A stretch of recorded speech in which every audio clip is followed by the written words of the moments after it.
بسم الله الرحمن الرحيم.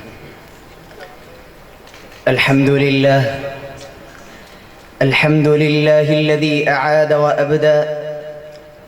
أحمده سبحانه وأشكره على ما أنعم وأسدى، وأشهد أن لا إله إلا الله وحده لا شريك له، من اتبع هداه فلا يضل ولا يشقى. وأشهد أن سيدنا ونبينا محمدًا عبده ورسوله، كرم رسولًا وشرف عبدًا، صلى الله وسلم وبارك عليه وعلى آله وصحبه والتابعين ومن تبعهم بإحسان وسار على نهجهم واهتدى.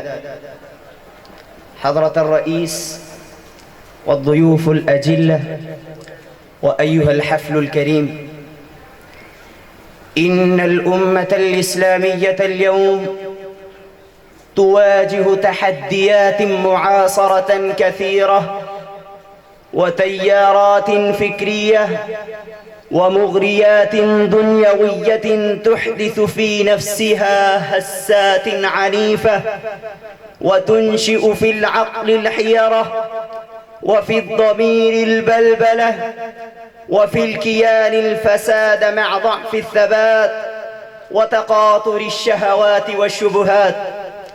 تجد الأمة نفسها محاصرة ب1000 تحد وتحد، ولو كان سهما واحدا لاتقيته، ولو كان سهما واحدا لاتقيته، ولكنه سهم وثان وثالث.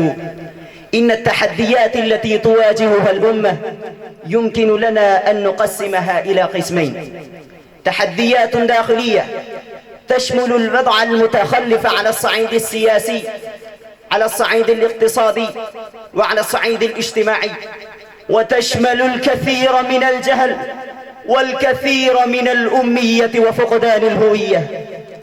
وتحديات خارجية تعبر عنها هجمة شرسة على الإسلام كفكرة وكدين، على العقيدة الإسلامية، على بعض الدول الإسلامية، على بعض الحركات الإسلامية. ومن التحديات التي تواجهها الأمة أن الاستعمار الجديد والمادية الملحدة يضيقان الخناق عليها شيئا فشيئا بالتخريب الأخلاقي والتدمير الاجتماعي وتجميع الشعوب والاستنزاف الاقتصادي، والصهيونية التي قامت أشد العنصريات في التاريخ وحشية وأنانية وغرورا. وهناك تحديات عظام تواجهها الأمة من ناحية الغزو الفكري. إن أعداء الأمة ينفقون أموالا طائلة لصد أبناء الأمة عن دينهم ولقطع صلتهم بماضيهم، فينفقون أموالا طائلة على الطابور السادس، وأموالا طائلة على شراء العقول، وأموالا طائلة على إفساد الانتماء، وأموالا طائلة على حرب لم تأت بدبابات زاحفة ولا بطائرات راجمة ولا بقنابل منفجرة، وإنما هي حرب الفضاء، حرب الإعلام، حرب الكلمة والصورة. ينفقون أموالا طائلة فسينفقونها ثم تكون عليهم حسرة ثم يغلبون، والذين كفروا إلى جهنم يحشرون. أيها المستمعون الكرام، السؤال الذي ربما سأله بعض أبناء المسلمين: هل ستقدر الأمة هذه المرة أن تخرج من المعركة الطاحنة ظافرة ومنصورة وأعداؤها من بين يديها ومن خلفها وعن يمينها وشمالها؟ وجواب هذا السؤال إنما يظهر من تاريخ هذه الأمة. إن المتأمل في أوضاع أمتنا الإسلامية عبر التاريخ كله يدرك تماما أن ما تمسكت الأمة بالثوابت والأمور العقدية إلا حققت آمالها، ولا انحرفت عنها إلا تصدع بنيانها واهتز كيانها.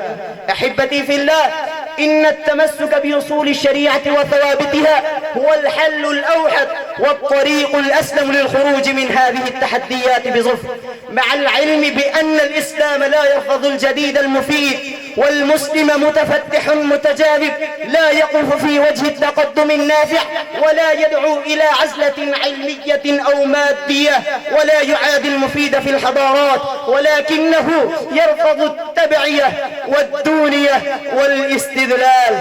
وبعد، فإن العزة والكرامة لأهل الإيمان، طال الزمان أم قصر فتلك سنة الله، فلن تجد لسنة الله تبديلا ولن تجد لسنة الله تحويلا.